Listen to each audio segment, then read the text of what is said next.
فاروق رضی اللہ تعالیٰ عنہ رات کا وقت ہے، چہرے پہ نقاب ڈال کے گلی میں گھوم رہے تھے. میں بھی گلی میں نکلتا ہوں، آپ بھی نکلتے ہیں، لیکن مقصود یہ ہے کہ ذرا پتہ کریں باہر کی ہوا کیسی ہے. مقصود یہ ہے کہ پتہ کریں کہ آج برگر کس دکان کا اچھا ہے، معلومات کریں کہ محلے کی سیاست کس رخ جا رہی ہے. وہ بھی نکلتے تھے، لیکن مقصود یہ نہیں تھا. مقصد سمجھ گئے تھے نا، وہ اس لیے نکلتے تھے کہ پتہ کروں کوئی دکھی تو نہیں، کوئی تکلیف میں تو نہیں، کوئی آزمائش میں تو نہیں. دیکھیں نا، کام وہی ہے، میں بھی کرتا ہوں، آپ بھی کرتے ہیں، ساری دنیا کرتی، لیکن وہ ایکم احسن عملا، کردار کس کا ستھرا ہے، ذہن کس کا اونچا ہے، ذوق کس کا بڑا ہے. زندگی وہ بھی بتا گئے، ہم بھی گزار رہے ہیں، لیکن وہی کمزور باتیں اور وہی روایتی گفتگو اور وہی لب و لہجہ اور وہی دنیا داری کے مخصوص سی ہماری گفتگو، فلاں کیا کر رہا ہے، کہاں پہنچ گیا. اگر پیسے کسی نے نہیں کمائے تو کہاں نکھٹو ہے تب نہیں کمائے، اور اگر زیادہ کما لیا تو کہنے لگے ایک نمبر طریقے سے تو نہیں کمائے جا سکتے، یہ کوئی غلط رستہ گفتگو ہے بس، نشستن گفتن برخاستن. تو اعلیٰ کام، اعلیٰ کردار ان لوگوں. حضرت عمر گزر رہے تھے تو غلام ساتھ تھا. ایک شخص کو دیکھا کہ مدینے کے باہر خیمہ لگایا ہوا ہے. بھئی خیریت ہے، یہاں خیمہ کو لگایا؟ کہنے لگا امیر المومنین سے ملنے آیا ہوں، رات ہو گئی تھی تو سوچا یہیں قیام کر لیتا ہوں، صبح ان سے ملوں گا. تو فرمایا اندر کسی کے درد سے کراہنے کی آواز آتی ہے. کہنے لگا میری بیوی ہے اور بچے کی ولادت کا وقت آ گیا، تکلیف میں. حضرت عمر دوڑے گھر گئے، اپنی اہلیہ سے کہنے لگے نیکی کمانے کا ارادہ ہے؟ اس نے کہا ہے. مقصد سمجھ گئے تھے نا وہ لوگ، بالکل ہے. فرمایا جو ضرورت کی چیزیں ولادت کے وقت ہوتی ہیں لے لیں. کچھ گھی لے لیا، کچھ چنے لے لیے، کچھ ضرورت کی چیزیں لے لی، خاتون کو ساتھ لیا. یہ خاتون اول کی بات کر رہا ہوں، میں خاتون اول کی بات کر رہا ہوں. حضرت فاروق اعظم رضی اللہ تعالیٰ عنہ امیر المومنین ہیں. حضرت عمر نے اپنی اہلیہ کو ساتھ لیا، جہاں وہ شخص تھا وہاں آئے. اہلیہ نے حضرت عمر کے ذمہ کام لگایا، آگ جلا لیں، یہ تیل لے لیں، فلاں فلاں چیز گھی میں ڈال لیں، بنانی شروع کر دیں. فاروق اعظم نے ہاتھ کے اندر پکڑا ہوا برتن، چمچہ، ڈوئی بھی آخ لی دے، پنجابی ہے نا ہم، تو وہ کام کر رہے ہیں، چلا رہے ہیں، آگ جلا رہے ہیں. خاتون اندر ڈیوٹی کر رہی. تو وہ شخص جو تھا نا جس کی بیوی تھی، وہ کہتا ہے میں 2-3 دفعہ کا غلام ادھر آ، فلانی چیز بتا. میرے ذہن میں یہ تھا کہ امیر المومنین نے کو بندہ کھڑا کیا آنے جانے والے مسافروں کا خیال کرے. میرے ذہن 2-4 دفعہ میں نے اپنے لفظوں میں بات بھی کہہ دی، لیکن جب اندر میرے بچے کی ولادت ہوئی تو اندر سے میری بیوی بولی اور حضرت عمر کی اہلیہ بولی اور بول کے کہنے لگی امیر المومنین مبارک ہو، آپ کے دوست کو رب نے بیٹا دیا ہے. وہ شخص کہتا ہے میں باہر کھڑا تھا، وجود تڑپ گیا، آنکھیں برس پڑی. کبھی نہیں رویا تھا پر کیفیت عجیب بن گئی. کوئی تقریر نہیں سنائی، کوئی اعلیٰ شعر نہیں انہوں نے پڑھا. میں نے جوں لے کر ان کے سر سے پاؤں تک دیکھا. میں نے کہا یہ وہی شخص ہے جس کا نام لے تو کیسر و کسرا کانپ جاتے ہیں، یہ وہی شخص ہے. میں نے جمعے میں کہا تھا کہ روب کپڑوں کا نہیں ہوتا، روب تو دیانتداری کا ہوتا ہے.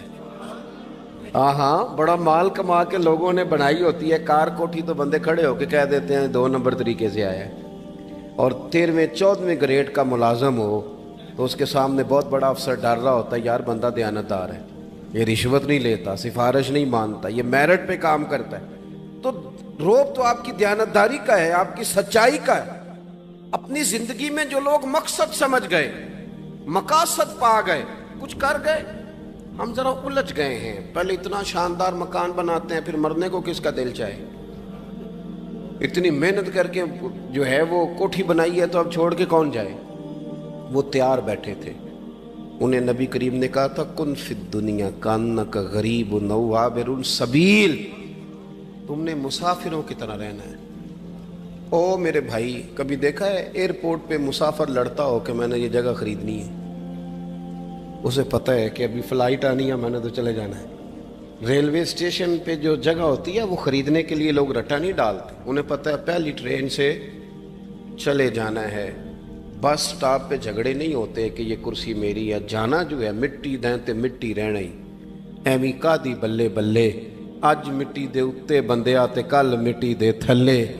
اتنا زیادہ مقصد نہیں نا جب سمجھتے تو بے چین ہے بے قرار. بعض لوگوں نے اتنے پیسے جمع کر لیے کہ اتنے کھا نہیں سکتے, اتنی ضرورت نہیں, لیکن اس کے باوجود ہے کہ وہ دوڑ ختم ہونے کا نام ہی نہیں لے رہی.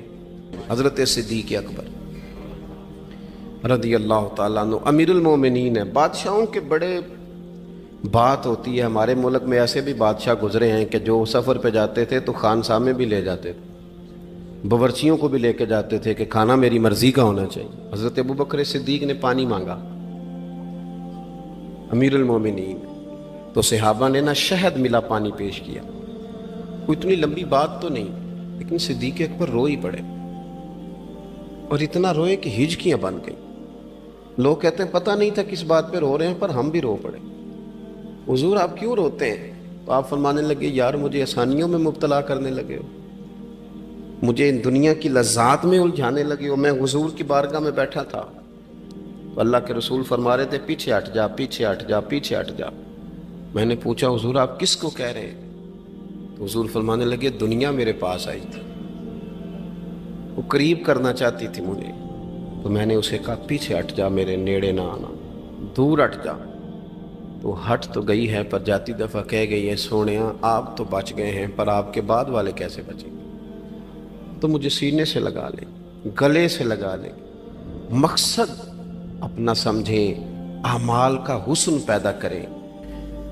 اگر انسان کا مقصود مال کمانا ہے تو اگر مال مل گیا تو اس کے بعد پھر کیا کرے گا؟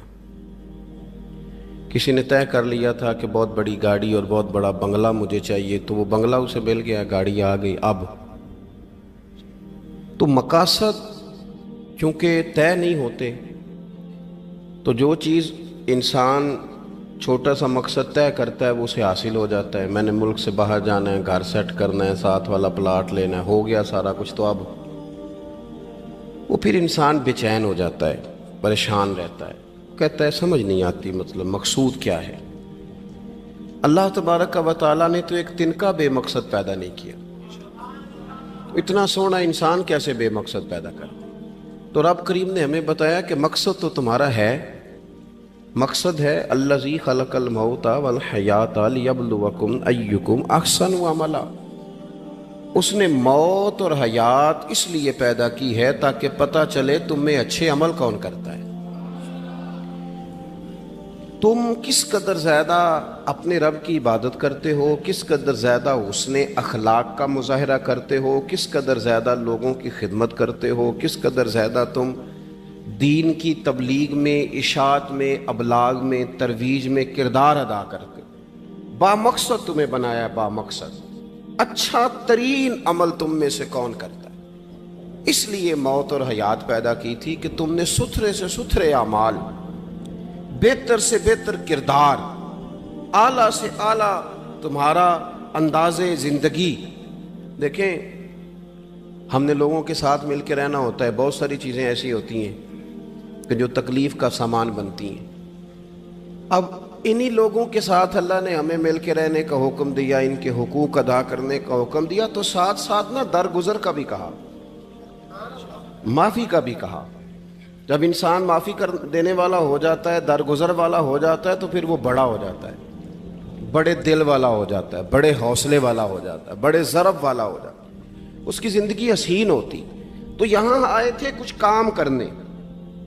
وہ جو ہم نے مقصود بنائے تھے نا, مطلب اچھے کپڑے, اچھی دنیا داری, اچھی گاڑی, اچھا موبائل سیٹ, وہ چونکہ مقصود نہیں تھا تو ان چیزوں کے حصول کے باوجود بھی لوگ پریشان ہیں. مقصود یہ تھا کہ بہترین عمل, سونا عمل, اعلیٰ ترین عمل. میرے رسول پاک صلی اللہ علیہ وسلم کے غلاموں نے نا وہ عمل کر کے دکھایا. اعلیٰ ترین مزاج رکھتے تھے اور اعلیٰ ترین خدمت, یعنی لوگ ان کا کردار دیکھ کے نا, کردار اور عمل دیکھ کے, ہم تو لمبی تقریریں کرتے ہیں, باتیں کرتے ہیں, بڑا کچھ بتانا پڑتا ہے, لیکن وہ بس تھوڑا سا نا لوگ ان کے پاس اٹھتے بیٹھتے تھے, آتے جاتے. اتنی دوڑ ہے کہ آگے بڑھ کے اور لینا ہے, اور لینا ہے, حال میں مزید کا رٹا. وہ سمجھ گئے ہم نا اڑے ہوئے ہیں. بہت سارے لوگ ایسے ہیں جنہیں صحیح بات کا پتہ چل گیا ہے, وہ فیصلہ کرنے میں دیر کر رہے ہیں. انہیں سمجھ آ گئی ہے کہ بہتر یہی ہے کہ میں وقت پہ مسجد آیا کروں, انہیں سمجھ آ گئی ہے بہتر یہ ہے کہ سویرے اٹھ کے نا واٹس ایپ بعد میں دیکھوں، پہلے قرآن پاک کی زیارت کر لیا کروں۔ سمجھ انہیں ہے، سمجھ ہے کہ باتیں زیادہ کرنے سے بہتر ہے درود و سلام زیادہ پڑھا جائے، پتہ انہیں ہے، فیصلہ ہی نہیں کر رہے، ارادہ نہیں بنا رہے، توجہ نہیں کر رہے۔ جب بہت زیادہ بندہ دنیا داری میں الجھ جاتا ہے نا، بہت زیادہ، آسانیاں تو بندے کو جینے نہیں دیتی۔ پہلے انسان کہتا ہے کہ موٹر سائیکل ہو جائے نا تو چلو سفر آسان ہوگا، پھر موٹر سائیکل کہتا ہے ٹائر 2 ہیں، 4 ٹائروں والی ہونا، چلو مہران ہی ہو جائے خیر ہے، لیکن مہران میں بیٹھتے ہی اسے خیال آتا ہے کہ اس کی تو سیٹیں تنگ ہیں، پھر اس سے بڑی گاڑی چاہیے۔ یہ روز دوڑ ہے، بانج فقیروں کسے نہیں ماریا اے ہوئی چور اندر دا، یہ دوڑ ہے، یہ ختم۔ حضرت ابوبکر صدیق رضی اللہ تعالیٰ عنہ امیر تھے، ہمیں تو نا جی ایک سے ایک کھانا، اور آج یہ نہیں کھانا، آج میری مرضی کا کھانا، یہ میری مرضی کا، یہ میرے بچے کی مرضی کا، یہ فلانے کی مرضی کا، وہ خواہشات کا انبار۔ اور نفس بچے کی طرح ہوتا ہے، خواہش پوری کرو تو فوراً ہی دوسری بھی بتا دیتا ہے، دوسری پوری کرو تو تیسری کی بھی خبر دے دیتا ہے۔ ہم نا چونکہ الجھ جاتے ہیں، پھر وہ الجھاؤ ہمیں باہر نہیں نکلنے دیتا۔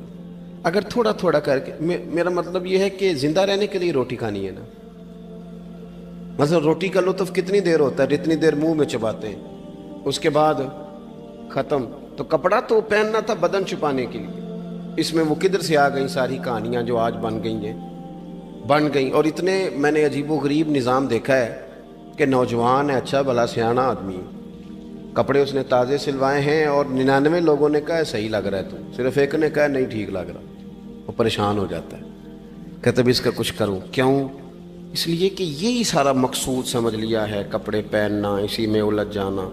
میں اکثر دوستوں سے کہتا ہوں، میں خود کسی دوسرے کی بات نہیں کرتا، بہت زیادہ عمر نہیں میری، میں خود جایا کرتا تھا، شادی کوئی آ گئی تو 2-3 دن پہلے ابا جی کہتے تھے پرانے جوتے کچھ گنڈوا لا، کچھ پالش کرا لا، توڑے میں ڈال کے جانا موچی کے پاس، اس نے کچھ سیٹ کر دینے۔ اب کہاں رہ گیا جی یہ کام، چھٹی نہیں ہو گئی، اب کون سا ایسا سلسلہ ہے؟ وہ جو کہیں سے کپڑا تھوڑا پھٹ جاتا تھا نا، تو اماں اس کو اس طرح پیوند کراتی تھی کہ ڈیزائن بھی بن جاتا تھا اور کام بھی چل جاتا۔ کدھر گیا وہ دور؟ لیکن تکلیف دیکھ لیں آج پہلے سے زیادہ ہے، لڑائی پہلے سے زیادہ ہے، آزمائش پہلے سے زیادہ ہے۔ کیوں؟ جتنی بھی خواہشات آپ بڑھاتے جائیں گے نا، مقصد فوت ہوتا جائے گا۔ جتنی بھی مقصود سفر کرنا ہے، گاڑی دکھانا تو مقصود نہیں نا، لیکن ہمیں وہ والی گاڑی چاہیے کہ لوگ ایک دفعہ انگلی منہ میں ڈالیں کہ وہ اس گاڑی پہ بیٹھا ہوا ہے۔ ہم مقصد سے پیچھے ہٹیں گے جب پھر تکلیف میں آئیں گے، پھر آزمائش۔ زندگی میں ہم نے جو چیزیں مینج کی ہیں وہ ساری دوسروں کے لیے، ہمارے لیے کوئی شے بھی نہیں۔ ولیمے پہ گئے تاکہ برادری راضی ہو جائے، تعزیت کے لیے گئے تاکہ محلہ راضی ہو جائے، فلانا کام کیا تاکہ لوگ جو ہیں وہ میرے حق میں ہو جائیں۔ ساری زندگی دوسروں کے لیے جی کے گزار دی، اور آپ نے 99 نیکیاں کی، ایک خامی آئی تو لوگ تو وہ تھے جو پھر بگڑ گئے۔ بہتر نہیں بندہ رب کو ہی راضی کرے؟ واللہ ورسولہ احق ان یرضوا، اللہ اور اس کے رسول کا زیادہ حق ہے کہ انہیں راضی کیا جائے، ان کا زیادہ حق۔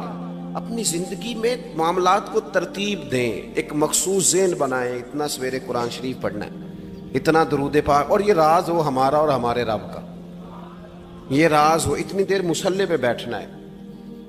میرے ایک دوست ہیں ڈاکٹر صاحب، میں بیٹھا تھا تو وہ ایک شخص کو کہہ رہے تھے تیرے دل میں کچھ باتیں ہیں نکال دے تاکہ تیری ٹینشن ریلیز ہو جائے، تیری صحت ٹھیک ہو جائے گی۔ تو بندہ کہہ رہا تھا اچھا ٹھیک ہے ڈاکٹر صاحب۔ تو میں نے کہا کہ اگر آپ اجازت دیں تو ایک بات میں بھی کر لوں؟ انہوں نے کہا آپ بھی کر لیں۔ تو میں نے کہا ڈاکٹر صاحب کچھ دکھ بڑے ذاتی اور نجی ہوتے ہیں، بندہ کسی کے سامنے کہہ ہی نہیں سکتا، بڑے ذاتی قسم کے ہوتے ہیں، وہ آپ کسی کے سامنے جتنا مرضی کوئی قریبی ہو، وہ بندے کی اپنی اندر کی کچھ ایسی تکلیفیں ہوتی ہیں اندر کی، آزم گنڈاں دے وچ گنڈاں دس کیڑی کھولا، بڑے مسئلے ہوتے ہیں، آپ کیسے بیان کر سکتے ہیں؟ سوال ہی نہیں پیدا ہوتا۔ تو کہنے لگا پیر صاحب حال تو ہوگا نا؟ میں نے کہا بالکل ہے، ہمیں ہمارے دین نے دعا سکھائی ہے، جو کسی سے نہیں کہہ سکتے وہ اپنے رب سے کہہ دو، اللہ کے حضور عرض کر دو، کشکول طلب دراز کر کے کہہ دو مالک یہاں پریشان ہوں، وہ بڑا کریم ہے، عطا بھی کرے گا اور پردہ پوشی بھی فرمائے گا۔ اب اپنے اللہ کے ساتھ اپنا تعلق مضبوط کریں، اپنی زندگی میں حسن اعمال کا پیدا کریں، اعمال کا، کہانیوں کا نہیں، باتوں کا نہیں، تصویروں کا نہیں، نئی سے نئی پکچر کا نہیں، اعمال کا، اور خوبصورت ترین طریقہ ہو۔ دیکھیں نا، مشکل سے بھی تو نماز پڑھنی ہے نا۔ سویرے ابا بڑے غصے میں تھے تو پھر مجھے اٹھنا ہی پڑا، تو اس طرح بھی تو پڑھنی ہے۔ تو اگر بندہ ذوق سے اٹھے اور ذرا سونا کر کے وضو کرے اور ذرا صحیح کر کے مصلی بچھائے اور سجدہ کرے تو ذرا ذوق سے کرے، مجھے سوز دے، مجھے ساز دے، مجھے نیم شب کا نیاز دے، دم سجدہ خود کو میں توڑ دوں، مجھے ایسا ذوق نماز دے۔ اس ذوق کے ساتھ آگے بڑھے۔ مقاصد جب بندہ سمجھ جاتا ہے نا، مقاصد، پھر اس کے لیے آسانی ہوتی ہے۔ میں نے عرض کیا تھا زیادہ باتیں نہیں کرنی، مقصود تو ایک پیغام دینا ہے۔ اب ہم نے جانے والوں کے لیے کیا کرنا ہے؟ ایک تو یہ کہ اپنا مقصد ٹھیک کرنا ہے کہ جو رخصت ہو گئے اپنے بزرگوں کو نا یاد رکھیں۔ اصل کام ہے ان کو بول کے بتائیے۔ سال کے بعد ختم، بڑی اچھی بات ہے، سسماہی، ششماہی، سیماہی سب ٹھیک ہے، ان کو یاد رکھیں۔ حضور نہ یاد رکھتے تھے، اپنی والدہ کا ذکر کرتے تھے، اپنے والد کی بات کرتے تھے، اپنے دادا کا ذکر کرتے تھے، اپنے جانے سیدہ خدیجہ الکبریٰ رضی اللہ تعالیٰ عنہ وصال کر گئیں تو حضرت عائشہ کہتی ہیں حضور اکثر گھر میں ان کا ذکر کرتے ہیں۔ اپنے بزرگوں کو یاد رکھیں، ان کا ذکر کریں، ان کو نا، والد کے لیے نا والد ہونا شرط ہے، پی ایچ ڈی ہونا شرط نہیں۔ والد کے لیے والد ہونا شرط ہے، مفتی ہونا شرط۔ والد ان پڑھ بھی ہو تو بچے کو سمجھانے کا سلیقہ سے اللہ اسے عطا کاری دیتا ہے۔ ماں بالکل ان پڑھ بھی ہو تو بچوں کو سمجھانے کا طریقہ اللہ اسے، ان سے سیکھیں، ان سے سیکھیں۔ میرے والدہ اور والدہ دونوں اپنا نام نہیں لکھ سکتے تھے، تو میں اپنے دوستوں سے کہتا ہوں مجھے کبھی موقع ملے تو میں کئی جلدوں میں کتاب لکھ سکتا ہوں اپنے ماں باپ، اس لیے کہ وہ جو ہمیں سکھا گئے، جو بتا گئے، وہ انہی کا خاصہ تھا۔ تو اپنے ایک تو جانے والوں کو یاد رکھیں، دوسرا ان کے لیے دعا کریں تو درد سے کریں، سونی کر کے کریں، صحیح کر کے کریں، اکیلے بیٹھ کے کریں۔ دعا کا سب سے زیادہ تعلق آپ کے دل کی آواز کے ساتھ ہوتا ہے، اور جس طرز میں حضور نے ہمیں حدیث سکھائی ہے نا، اس رنگ میں کبھی آپ حدیث کو سیکھیں، سمجھیں نا۔ حضور فرماتے ہیں جس طرح دریا میں ڈوبنے والا سہارا تلاش کرتا، دریا میں اسے کتنی کو جلدی ہوتی ہے، غوطے لگ رہے ہوتے ہیں، وہ اس طرح کا نہیں ہوتا کہ میں عصر کی نماز کے بعد پھر آؤں گا تجھے نکالنے، اس طرح تو نہیں نہ ہوتا۔ دریا میں ڈوبنے والا جس طرح کشتی سہارا تلاش کرتا ہے، حضور فرماتے ہیں اس طرح قبر میں جانے والا دعاؤں کا انتظار کرتا ہے۔ آپ نے دیر کر دی دعا مانگنے میں، ختم دلانے میں دیر کر دی، کت صبح و شام ہمہ وقت دعا۔ ابھی آپ آیتیں سن رہے تھے سورہ ابراہیم کی، اللہ نے نماز میں رکھ دی، ربنا اغفر لی وَلِوَالِدَيَّ وَلِلْمُؤْمِنِينَ يَوْمَ يَقُومُ الْحِسَابِ۔ ایک تو انہیں یاد رکھیں، خوب دعا کریں، اور دوسرا کوشش کریں کہ وہ جو نیکیاں کرتے تھے وہ نیکیاں بھی جاری رہیں، جن لوگوں سے ان کا اچھا تعلق تھا وہ تعلق بھی قائم رہے۔ یہ بھی کوشش کریں کہ ان کے لیے صدقات و خیرات کریں، اور قیمتی صدقہ دیں۔ قیمتی، میں بات ختم کرنے لگا ہوں، بس قیمتی صدقہ دیں، قیمتی۔ 15 تولے سونا گھر میں پڑا ہوتا ہے، قیمتی ہوتا ہے نا۔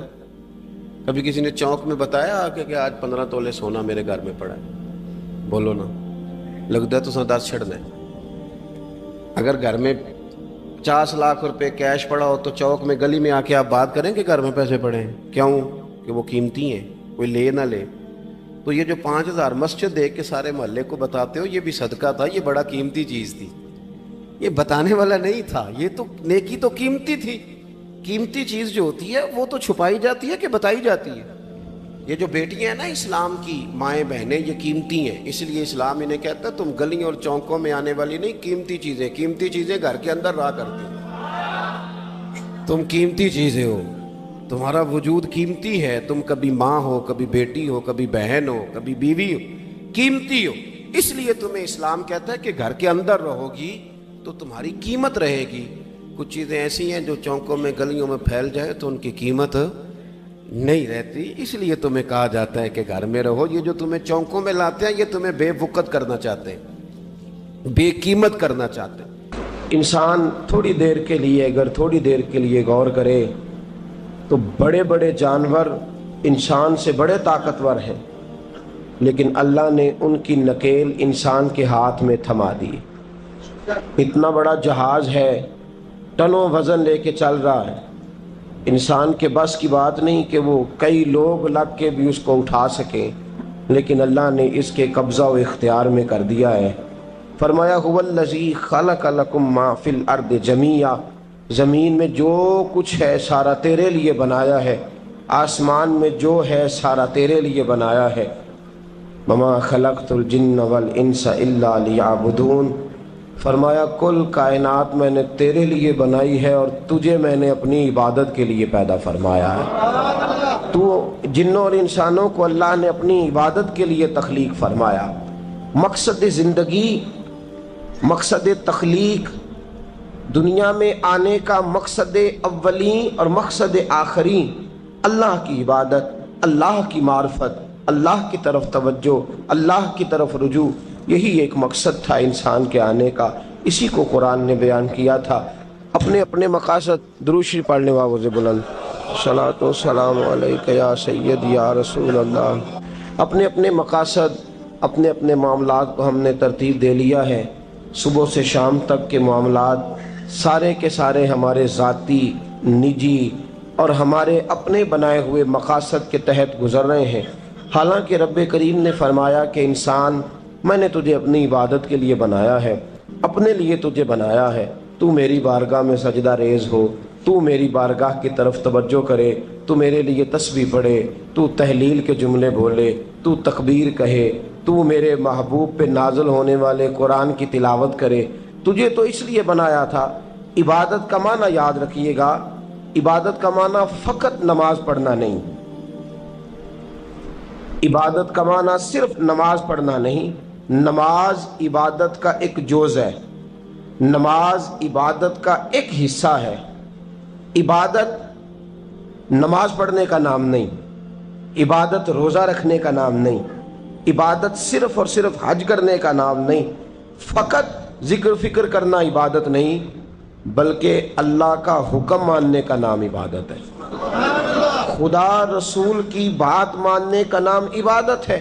جہاں جانے کا خدا حکم دے وہاں چلے جاؤ، یہ عبادت ہے۔